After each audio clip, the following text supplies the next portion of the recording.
Hang in there, it is! Smylie Kaufman for 61. Wow. I'm Smylie Kaufman, and this is The Smylie Show. Welcome back to a major championship recap journal edition of The Smylie Show. Smylie, we do this from time to time when we're on site. We try to evaluate the standing of our set against what we've done in the past. I don't know how this is. If this isn't one, it's top two. We're just short of the 18th green here at Quail Hollow, the end of the famous Green Mile here. This is pretty darn good as far as sets go. Not a bad spot to just kind of be here, Quail Hollow on site, and giving you a little bit of a background here. It's been a good day out here. Maybe one that we didn't expect, and we're not talking about weather. We're talking about leaderboard. That's a little interesting. I think talking about Mudballs. Seriously, coming into this whole PGA Championship, I think we've all been wired that the leaderboard was only going to be one way, and the fact that it's a different way, and not only a different way, basically a backwards leaderboard of anything we've seen all year. How do you feel about this? It is an opposite day leaderboard. It is exactly, I could not have been more wrong coming into this, which is fitting given the rest of my one and done picks this year. But basically, we had all these names we thought would be near the top, and none of them are there. And in some ways, I think that keeps it open, right? I mean, not to say that these guys couldn't hold their lead or take it deeper, but given the lack of experience, major championship experience at the top of the board, yeah. I think that leaves room for a lot of these more proven guys to work their way back into it. Pardon us for ruling out 140 players before the week started, but that's kind of where we were sitting. It just and we weren't the only ones that felt like Quail Hollow was going to play only to certain guys. But you got to remember, these guys, it doesn't matter where they play. If there's an opportunity to make some birdies, these guys are good enough to do it, and that's what the leaderboard's shown today. We have to, first of all, thank the good people at the PGA of America on the partnerships team for setting us up right here at the 18th at Quail Hollow. Tip of the cap to them. And we also have to thank our friends at Magic Mind. And Smylie, as I promised you at our preview show, I've got goodies. I brought goodies all week long. Today, we're indulging in the Magic Mind Mental Performance Gummies. Clear focus, calm mind, less stress. So here's what you do. You eat 3 of these, okay? 3? You take 3 of these bad boys down. It's a green What's the apple flavor? Green apple. Okay. So I don't know if you guys want ASMR of me chewing these gummies. I'm going to set the mic down. Sorry to the podcast audience, but we got to get our minds right. Okay, here we go. Actually, I'll narrate as you eat, then you narrate as I eat. Did you get 3 there? That feels right. All right. Okay, Smiley's taking them down the hatch. One bite, everybody knows the rules. Yep, there he is. There he is. Chew next to the mic if you can, Smylie. I'm going to eat mine now. Okay. Maybe this will help our, just our feelings about what's going to happen the rest of this golf tournament, I think so. What do you think? I love gummies since I was a kid. You know who also loves gummies? Anna Carter right now. Big fan of the gummies. Gummies are multi-generational at this stage. Yeah. I'll tell you what. This is. I'll have to tell you about this off camera. But Jackson and I made a stop at the gas station the other night. Mm-hmm. They're selling like giant bags of Gushers now at gas stations. It was bliss. What a treat to get those as a kid. Pure bliss. Yeah. Yeah. Those were good, and even more when it's like 40 in a bag. Magic Mind gummies though. This is. I've been telling you about this. I do my performance shot in the morning, sleep at night, but middle of the day, eat some of these, or before you're recording a PGA Championship recap journal. Yeah, thank you, Magic Mind. Down. All right, I'll keep you posted on, on what comes to me during the middle of this. Your mind's feeling like magic. MagicMind.com. You can check them out there. Here is where we have to start. And I'm where do we have to start? Because I'm curious where you're going. Well, first of all, we have to thank another partner of ours, DraftKings. We're going to tell you at the end of this episode how to get some bonus bets via using a code of ours on DraftKings, and we're going to read you some of the odds for the changing odds board, given the reshuffle the names at the top. But the place that was the headline of the day, at least in my opinion, and most of golf Twitter, golf media out there, Mudballs. Okay, and so I'm going to read you first a quote from Scottie Scheffler following his round, and I'd like to hear your reaction to that, and then we're going to go to Xander Schauffele after that. So this is a long quote from Scottie. He said, "I think when you're looking at the purest forms of golf, if you're going to go play links golf, there's absolutely no reason on a links golf course you should play the ball up. It doesn't matter how much rain they get. The course can be flooded underwater, and the ball is still going to bounce somehow because of the way the turf is and the ground underneath the turf. In American golf, it's significantly different when you have overseeded fairways that are not sand capped There's going to be a lot of mud on the ball, and that's just part of it. When you think about the purest test of golf, I don't personally think that hitting the ball in the middle of the fairway you should get punished for. On a golf course as good of condition as this one is, speaking of Quail Hollow, this is probably a situation in which it would be the least likely difference in playing it up, because most of the lies you get out here are all really good. So I understand how a golf purist would be, oh, play it as it lies, but I don't think they understand what it's like literally working your entire life to learn how to hit a golf ball and control it and hit shots and control distance, and all of a sudden, due to a rules decision that is completely taken away from us by chance. What are your reflections on that comment, specifically what he's talking about in terms of why this golf course playing preferred lies really wouldn't make a ton of difference? Well, I want to see how many fairways that Scottie Scheffler hit today. That's be the first place I start.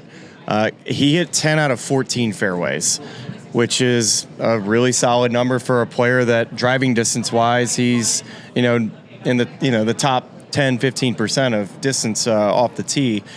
So I'd be frustrated too. I mean, he still shot 200. He's not out of this golf tournament by any means. He's actually in a great spot. Three currently, or I guess, is Cam Davis, is he at 6? Cam is at 5. Ryan Gerard posted 5. Well, there's 3 shots off the lead. And he, by the way, while you're talking, I believe he is at the shortest odds on DraftKings Sportsbook. Last I checked, I think he was like plus 320. It's 3 shots off the lead. So I think it's gone down, yeah. So, I would say that if this plus 330, I'm sorry. If this was a PGA Tour event today, they would have played it up. I say that, like, you're not supposed to necessarily play it up for Mudballs, but the PGA Tour is really good about listening to the players and kind of just protecting themselves against the conversation being around Mudballs. And I think the storyline today, besides the leaderboard being interesting and different, is the conditions in which they played on this golf course.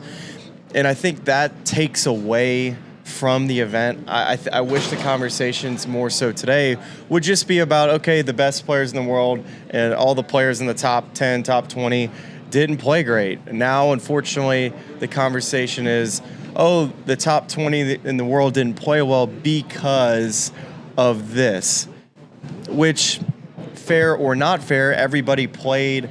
Well, I guess it's hard to say because, a player that maybe hits it in the fairway more times could have more mud balls. A player that hits in the rough maybe had less. And you can maybe make the comparison that everybody had the same mud balls. Well, mud balls they're varying in difference in when you get them and when you don't. For instance, let's say the 16th hole, when you hit it in that fairway with the mud ball, that's a disadvantage because the ball's in the air a long time. It's a much longer club. But if you have a mud ball on a shorter hole, which there are not many short holes out here, but that's where, it's like when you miss the fairways and when you have them. Or even like where the mud ends up on the ball. Exactly. And Xander spoke to that in his post-round press conference, which he was basically saying the ones where you get lucky where it's just on top and you're trying to guess how much spin it's going to scrub off and flight it down, whereas the ones, and I think if you were putting together the highlight reel of mud balls today, you'd start with Xander and Scottie's approaches at 16 where they have mud on the right side of the ball and hit what looks like a boomerang into the water left of 16. You could tell that instantly was a mud ball. And so before we get to Xander's comments, I think the thing that unlocked something in my brain for me was Scottie describing... What unlocked it? Well, it could have been the Magic Mind gummies. It could have been the Magic Mind performance shot that was still working there this morning, and then reading Scottie's comments and having this revelation. But I think just the talking about the golf course itself, like so often we just talk about just the weather conditions of making the decisions to whether or not you're going to play the ball up. But I think his point here is this specific type of course and the conditions it's normally in, the difference not being that great, that to me is a compelling argument to play the ball up when it's rained like this, no matter whether or not it's a PGA Tour event or a major championship event. And that was interesting to me. Well, outside of, them playing it up just on approach shots, the other part where I think this is where the conversation becomes, is it a distinct advantage, is around the greens. That's where I think a lot of players would say, oh, that guy can't chip. And that's where it's an advantage for a player that's missing greens and getting up and down.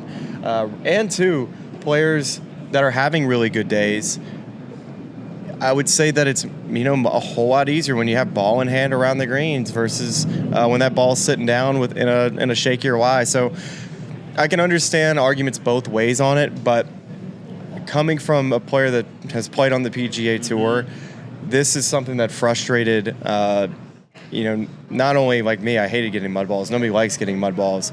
But this was a common theme of every player. Nobody would ever be a fan of, let's play it up, on a day in which you're going to be getting mud balls.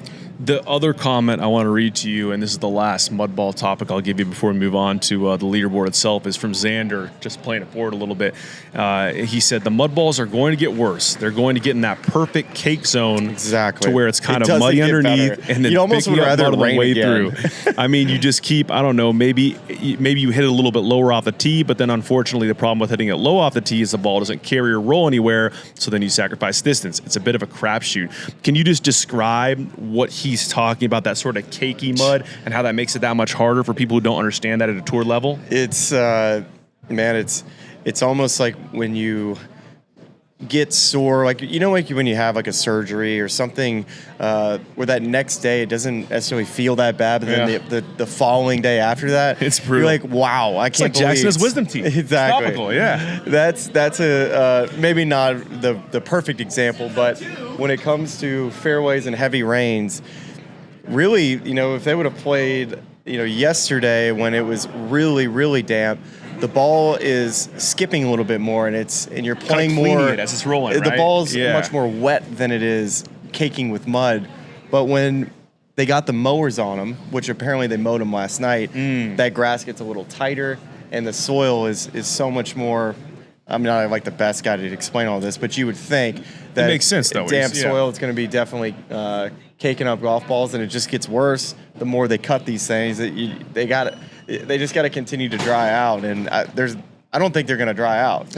I don't know that they will, but I'll also be interested to see if there is any movement from the PGA of America side, given the feedback from these guys. I mean, obviously, I don't think they expect there to be a rule change, but I do think that was maybe part of the line of thinking, lobbying for it with their comments in the post-round press conference. Let's talk about this leaderboard a little bit. We got our friends at Elias Sports Bureau, Randy Robles. He hooks us up with stats all the time. It's good to see him in person today at Quail Hollow. We're just looking at this leaderboard and looking in the past 20 years at major winners that came from outside the top 50 of the world. And the last two occurrences have both been the PGA Championship. Phil Mickelson in 2021 was 115th in the world when he won at Kiowa. Prior to that, it was Keegan Bradley in 2011 at Atlanta Athletic Club. He was 108th in the world entering that week. Do you think there's anything to the makeup of this field and it being the most competitive, deep, major field of sorts where this is lends itself to a long shot winner? Like I'm trying to think of as to whether that makes sense or whether you'd expect, because it's the most competitive field, to have more top heavy guys making a run at it. But it's just interesting, the phenomenon of this is the championship seems where a guy can come from a long shot and win.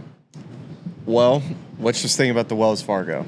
Has there been been some long shot winners? Has there been some long shot winners at the Wells Fargo? There definitely has been, and the one, especially when they had lost the greens that one year. Yeah. God, who was the guy that won that year? Oh man, I have to go back and look. I keep on thinking Austin Eckroat in my head. I know it's not Austin Eckroat, but it's in a.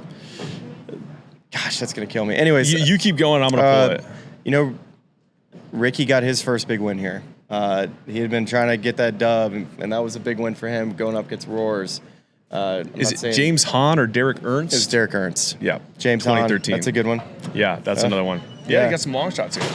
Well, and it's hard to say too, because it's not comparing apples to apples, because you weren't necessarily getting a PGA Championship every top PGA Tour player was playing here. You had a good mix of bag, because a lot of players enjoy playing here. But does it lend itself to that? Hard to say. You wouldn't think so. You would think this would be a big ballpark catered towards the top players that are tee to green. But when I look at the first page of this leaderboard, and when I especially look at the stats, the thing that sticks out to me is that when you look at the players at the top, normally you would go and see like, all right, what category is really like the most important? And off the tee, I'm just sitting here looking in the top 10.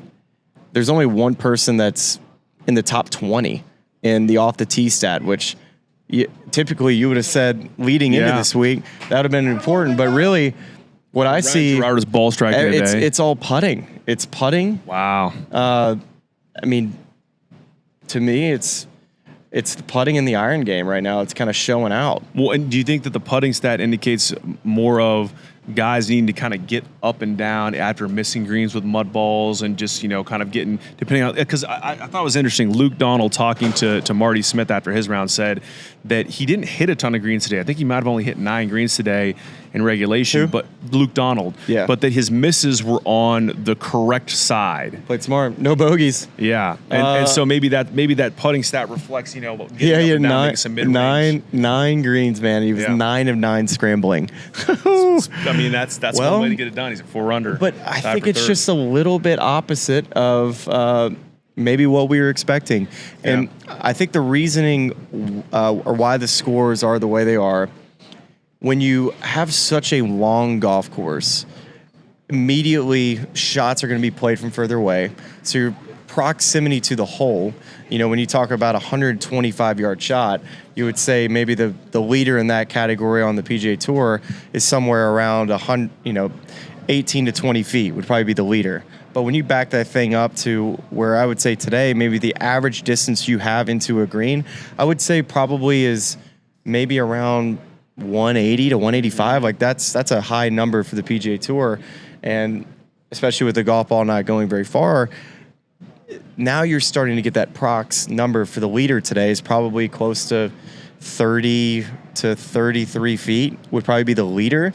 When you talk about that for an entire 18 holes, how are you going to get to 5 under? Well, you got to make some putts, and there's no giveaways. You can't, like the 15th hole, you're hitting like probably a 3-wood today, but the 10th you can maybe get par 71. I mean, that's where you start to see like, all right, I can see why the putting and maybe good iron play could be the reason why. And a guy like Luke Donald beating the system, just missing the right places. Well, I'll tell you, looking at the current odds on DraftKings Sportsbook for the co-leaders, Ryan Gerard is at 30 to 1, Cam Davis at 35 to 1, which is considerably. What's the second next best after Scottie? Well, no, so those guys are much further down the board. I'm curious. Scotty's plus 330. Bryson DeChambeau is 9 to 1, plus 900. What's he at today? Then you have Tyrrell Hatton. He just got to 1 under, according to our statistician. We got our Jax. off-cam stats wizard Jackson over here. Tyrrell Hatton, who I believe finished at 3 under, 2 shots off the lead, is at 16 to 1 right now. John Rahm is at 18 to 1 right now. Colin Morikawa made double at 18 to finish at 1 under, 4 shots off the lead. He's at 20 to 1 right now, alongside Victor Hovland at 20 to 1. Of the group of guys, Smylie, that when we started this week, we said, look at all these favorites. It's going to come from this category. It's going to be a packed leaderboard. Let's take Scottie out of the equation because he's obviously the odds-on favorite at this point for a good reason, only being 3 shots off the lead. But who are some other names that are in and around it that you think could make a run at this thing because they're not too far off that 5 under lead right now? Your guess is as good as mine, man. That is hashtag analysis from Smylie Kaufman. I mean, I thought the Magic Mind's supposed to inspire some great analysis or picks, man.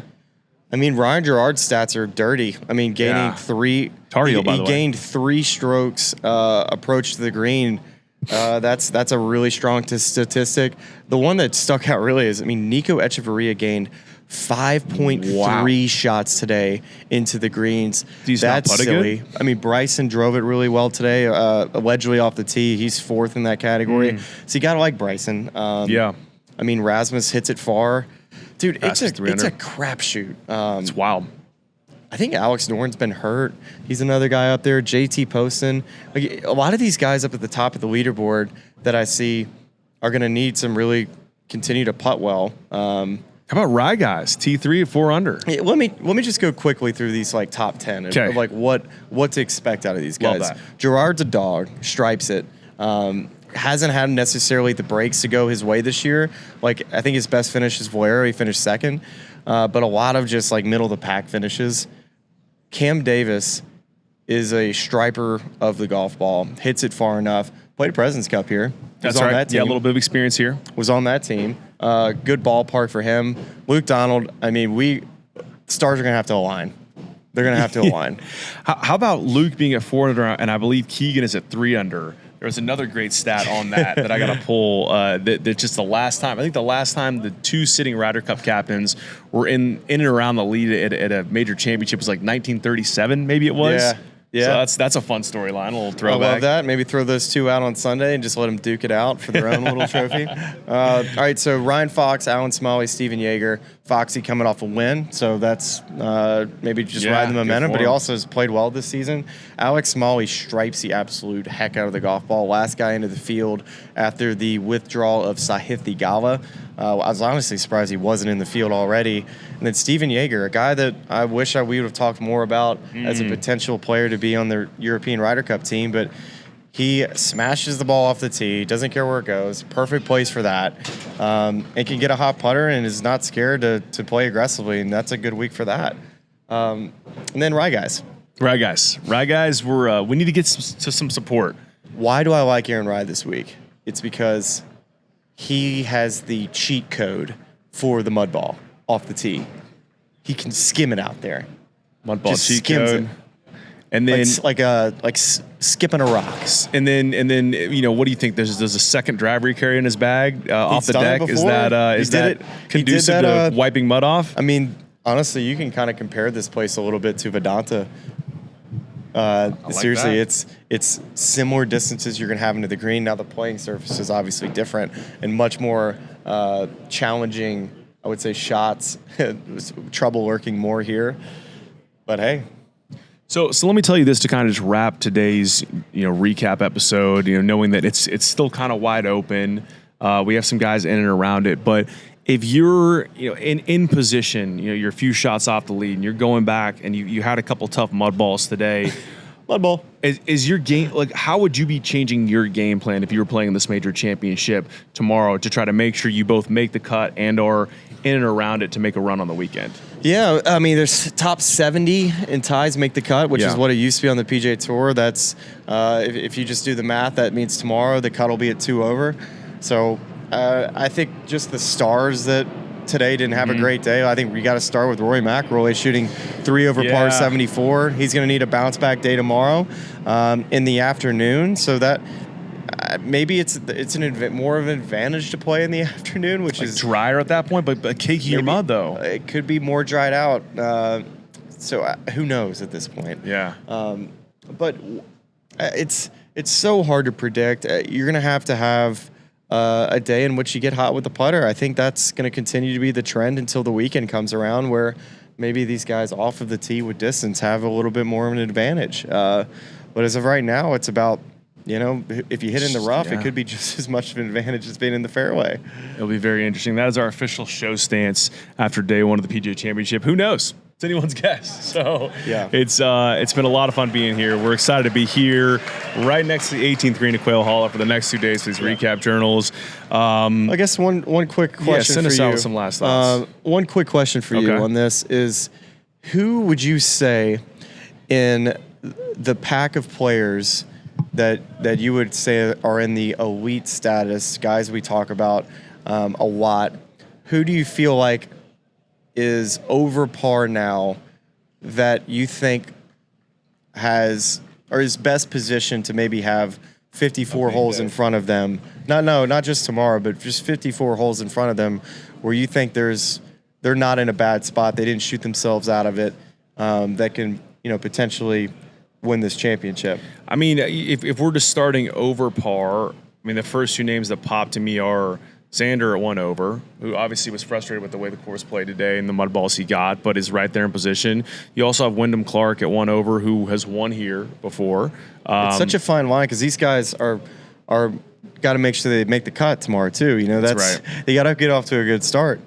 Yeah, I really think it's an easy layup answer. It's a guy who's the closest to the top of the board in terms of odds, but Xander at 1 over really feels like Xander's driving distance.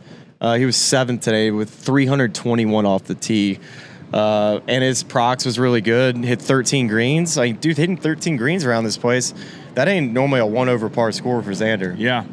It's interesting. I like that. I like Xander the rest of the way. I think Xander is a guy that ends up like. What's his odds, you said? Currently or prior to the tournament? Like currently, just like his current odds. Let me pull that. I would be right interested now. in that Xander Schauffele, 45-1 right now. Okay, see that's what we're here for. Might be worth a little sprinkle. And actually, that's perfect because I almost forgot to do the thing that I was supposed to do to close this episode. So thank you for giving us a little DraftKings Sportsbook hot tip. Xander, Magic Mind. 45-1. Magic Mind. The Magic Mind will kick in any moment now. If you want to sprinkle on our guy Xander at 45-1, you can download the DraftKings Sportsbook app and use the code SmileyShow. That's code SMYLIESHOW to get $200 in bonus bets when you bet just $5. Only on DraftKings. The crown is yours. Here comes the disclaimer. Gambling problem. Call 1-800-GAMBLER. In New York, call 8778-HOPE-NY or text HOPE-NY, which is 467-369. In Connecticut, help is available for problem gambling. Call 888-789-7777 or visit ccpg.org. Please play responsibly. On behalf of Boot Hill Casino and Resort in Kansas. 21 plus age and eligibility varies by jurisdiction. Void in Ontario. New customers only. Bonus bets expire 168 hours after issuance. For additional terms and responsible gaming resources, see dkng.co/audio. That was much better than my read yesterday. I had a little trouble there, though. The Boot Hill Casino in Kansas, every time I read that, I have more questions about. We need to go there. I think we need to go there. I think we need to do a live show from the Boot Hill Casino in Kansas. I'd love to check it out. That's what we got for today's journal. We appreciate you hanging out with us, watching and listening as always. And we'll be right back here tomorrow, recapping Friday at Quail Hollow. See you then. I listen to this podcast. It's really cool. And all of our lovely fans and subscribers, but make sure you like and subscribe. It's cool to see what you guys are doing. I know golf fans appreciate it, but we do too. So please keep it up. For all the good people of YouTube, like and subscribe. You guys have some good takes, so I'm happy to come on and shoot the